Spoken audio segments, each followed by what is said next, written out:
Hey guys, Deathy here. Today, I want to talk about a subject that I was asked a lot in the comments of my latest video, which is how to come back from a lost lane. So, in my last video, I talked a lot about how to win your lane, how to be aggressive, how to apply pressure. But what happens if that doesn't work? What happens if either you played poorly or you were in a matchup that was just too hard?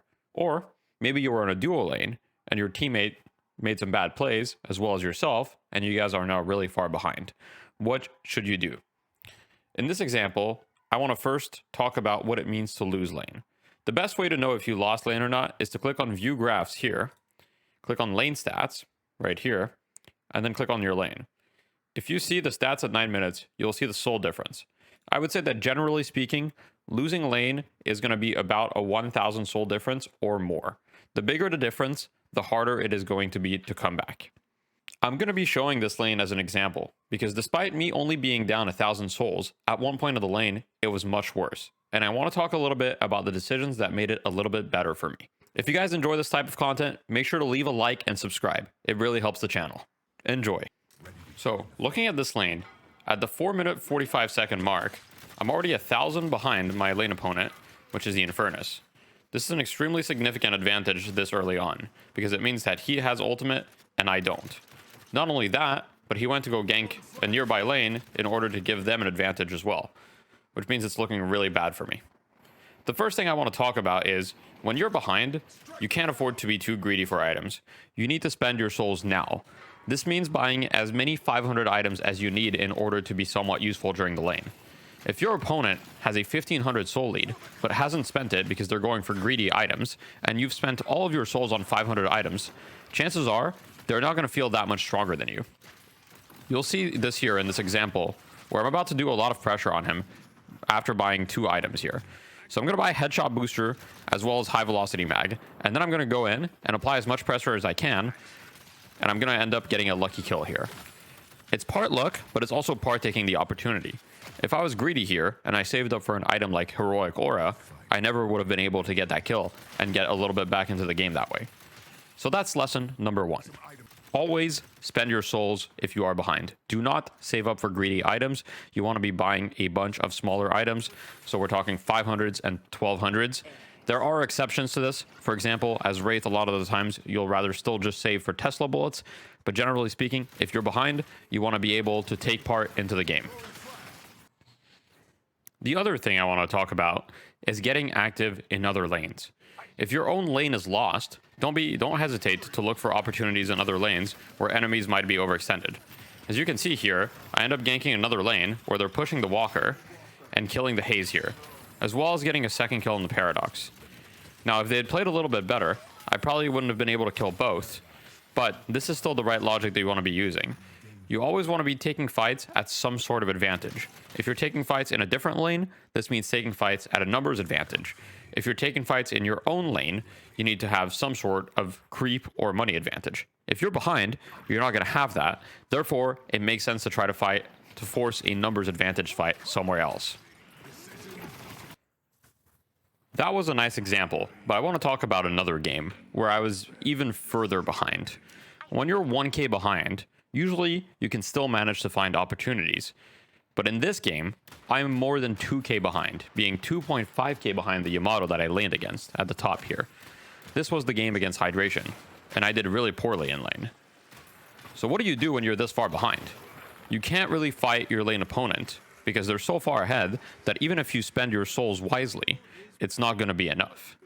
In this situation, I'm going to be looking to push lanes as much as possible and only farm the jungle when I'm pushed lanes. However, my main focus here is to try to farm. I'm not really looking for too many plays.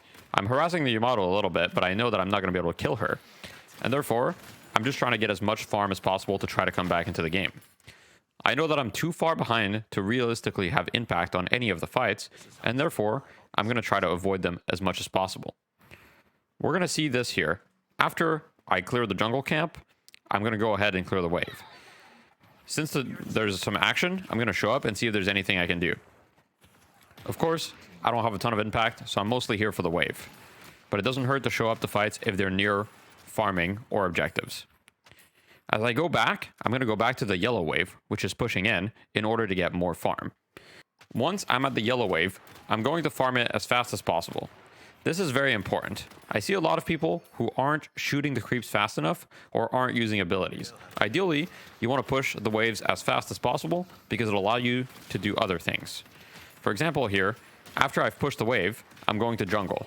If I was ahead, instead of jungling in that situation, I would have kept going and tried to push my advantage onto a tower. I'm going to keep repeating the same pattern until I see that they're committing to an objective on one side of the map, which means that I can play on the other side and try to pressure an objective on that side. In this game, objectives give quite a significant amount of souls. They're one of the best comeback mechanics if you're allowed to get a lot of them.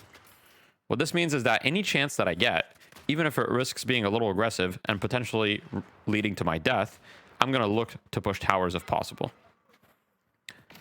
Here we see that even though the Yamato showed up, I'm still going to try and pressure the tower as much as I can, because I see a lot of people on the right side of the map currently. Since I see a lot of people on the right side of the map fighting my Mo, I think that taking this tower is likely safe, even if there's a Yamato there. Once again, I'm going to be looking for any objective that I can pressure in order to get some souls back. For example here, I see that this tower is quite hurt, and the only person that seems to be here is Haze, and I see that the Haze is pretty weak at the top. This means that I'm going to pressure this tower, get it, and try to get some souls out of it. As you can see, despite losing lane quite hard, I'm only 1k behind the Abrams. The next thing I want to talk about is understanding when your objectives are gone. For example, here in yellow, I see the Yamato and the Abrams pushing our Walker. Our Walker is incredibly hurt, and I know that there's likely no way that we're defending this. I'm still going to show up. The main reason, however, is to try to deny as many souls as I can. Just from denying these souls, I got about 400 souls, which is about one wave's worth. Consider the fact that when you deny souls, not only are you getting souls, but you're also effectively taking souls away from them. So even if I get 400 to 500 souls there, they're not getting 400 to 500 souls, which means that it's effectively a 1,000 gold swing. This is particularly important if you're significantly behind, because a lot of people will not secure the souls after they get objectives. It's one of the few comeback mechanics that you have.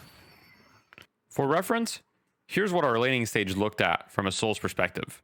We were over 4,600 souls behind in this game. They had 7 kills, we had 0 kills. If I can come back from this laning stage with only a 1 to 2k deficit in the mid game, then you can also make comebacks in your own games. Once you're in the mid game, standard mid game principles apply. I would highly recommend checking out my how to gain a lead in the mid game video, as all of the information in that video is still accurate. I hope that this was helpful to you guys, and if you guys have any additional questions about how to recover from bad lanes, feel free to let me know in the comments and I'll do my best to answer them. Thank you and have a good day.